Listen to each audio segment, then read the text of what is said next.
एक दिव्यांग राजा की पेंटिंग।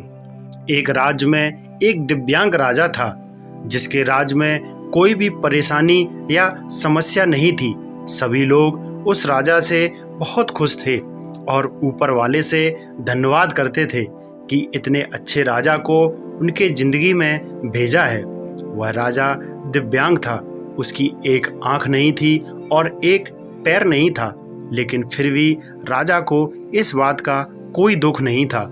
एक दिन राजा अपने महल के गलियारे में घूमते हुए अपने पूर्वजों की लगी तस्वीर को देख रहा था और सोच रहा था कि मेरे पिताजी इतने सूरवीर थे, उनके पिताजी इतने सूरवीर थे, हमें इतने सूरवीर खानदान में जन्म लेने का मौका मिला। यह ऊपर वाले का धन्यवाद है। राजा ने सभी चित्र को देखते हुए आखिरी चित्र तक पहुंचा और फिर उस खाली जगह को देखा तो वह चिंता में पड़ गया, क्योंकि उसे मालूम था कि अब यहाँ जो तस्वीर लगेगी वह उसी की लगेगी। लेकिन राजा को इस बात की चिंता नहीं थी कि वह मर जाएगा। चिंता इस बात की थी कि वहाँ जो पेंटिंग लगेगी वो कैसी लगेगी।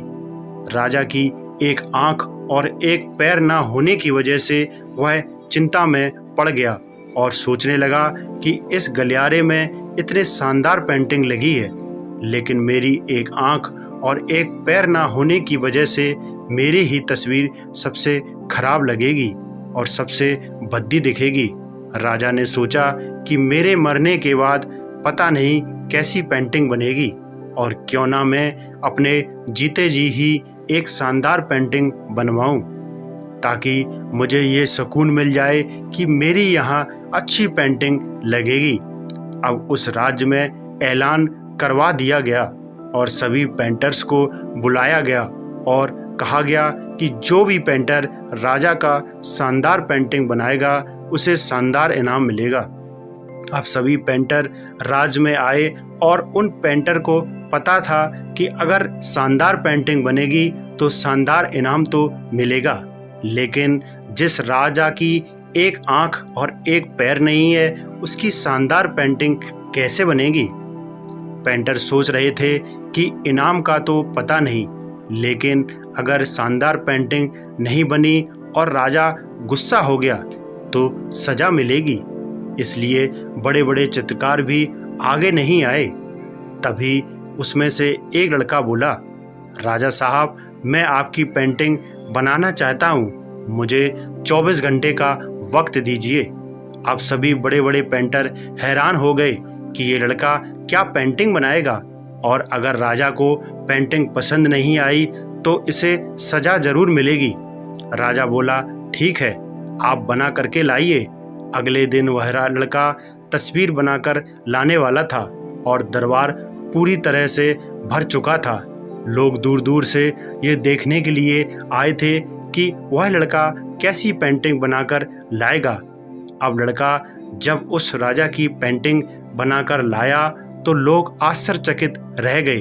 सब लोग जोर जोर से तालियां बजाने लगे, सीटी बजाने लगे, और जब राजा ने उस पेंटिंग को देखा तो वह खुश हो गया और बोला कि वाह, इससे अच्छी पेंटिंग तो इस पूरे गलियारे में नहीं है। राजा ने उस लड़के को बहुत सारा इनाम दिया। अब आप सोच रहे होंगे कि उस राजा की क्या पेंटिंग बनी होगी, जिसकी एक आंख नहीं है और एक पैर नहीं है, कैसी पेंटिंग बनी होगी। उस तस्वीर में लड़के ने उस राजा को एक घोड़े पर सवार किया था। एक साइड से उस राजा का एक पैर दिख रहा था और राजा तीरंदाजी करते हुए निशाना लगा रहा था, और निशाना लगाते वक्त एक आंख बंद हो जाती है, और उस लड़के ने उस राजा की वही आंख बंद की थी जो राजा के पास नहीं थी। इस तरह से उस लड़के ने राजा को निशाना लगते हुए घोड़े के ऊपर सवार दिखाया, जिससे एक आंख बंद और एक ही पैर दिखाया, और इतनी शानदार पेंटिंग बनाई थी कि वह अब तक की सबसे सर्वश्रेष्ठ पेंटिंग थी। दोस्तों, जिंदगी में उम्मीद का साथ मत छोड़िए, क्योंकि जिसने उम्मीद का साथ छोड़ दिया तो फिर जिंदगी उसका साथ छोड़ देती है। आप हर पल सकारात्मक रहिए, खुश रहिए। आप जिस भी स्थिति में हो हमेशा पॉजिटिव रहिए। तो दोस्तों, कैसी लगी ये आज की कहानी हमें कमेंट बॉक्स में ज़रूर बताएं। कहानी अच्छी लगी हो तो इसको लाइक, कमेंट और शेयर करें। चैनल पर नए हैं तो चैनल को सब्सक्राइब कर लें, बेल आइकन को ऑन कर लें। कहानी सुनने के लिए आपका बहुत बहुत धन्यवाद।